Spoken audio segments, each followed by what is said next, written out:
Pritikin's work has continued through his research foundation, which has really done some elegant work. They put people on different diets, drip their blood on cancer cells growing in a petri dish, and then just stand back and see whose blood is better at suppressing cancer growth.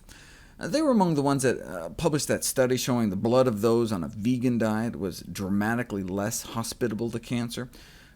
Even the blood of those on the standard American diet fights cancer. If it didn't, everyone would be dead. It's just that the blood of those eating vegan fights about 8 times better. The blood of those on the standard American diet slows cancer growth down about 9%. Put people on a plant-based diet for a year, though, and their blood just tears it up. The blood circulating within the bodies of vegans has nearly 8 times the stopping power when it comes to cancer cell growth. Now, this was for prostate cancer, the most common cancer among American men, followed by lung, then colon. In women, it's breast cancer, then lung and colon. So the Pritikin researchers tried duplicating the study with women using breast cancer cells instead. Now, they didn't want to wait a whole year to get the results, though, so they figured they'd see what the diet could do in 2 weeks. First, they took samples of blood to get a baseline, and then they asked a dozen women to eat a plant-based diet for 14 days.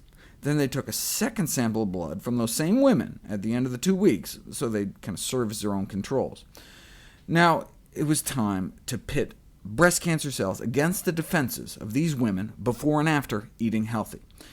They dripped their before and after blood upon 3 different lines of human breast cancer.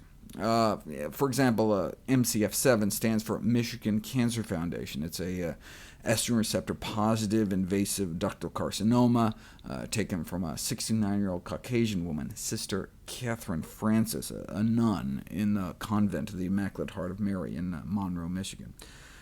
This is the before, cancer cell growth powering away at 100%, and then this is after, eating a plant-based diet for 14 days. Now, slowing down cancer growth rate is nice, but getting rid of cancer cells completely is even better. This is the before, measuring cancer cell death. This is the after, pre and post plants. The same blood that was now coursing through their bloodstream gained the power to significantly slow down and stop breast cancer cell growth thanks to just 2 weeks of eating a plant-based diet. What kind of blood do we want in our body? What kind of immune system? Do we want blood that just kind of rolls over when cancer cells pop up? Or do we want blood circulating to every nook and cranny in our body that has the power to slow down and stop them?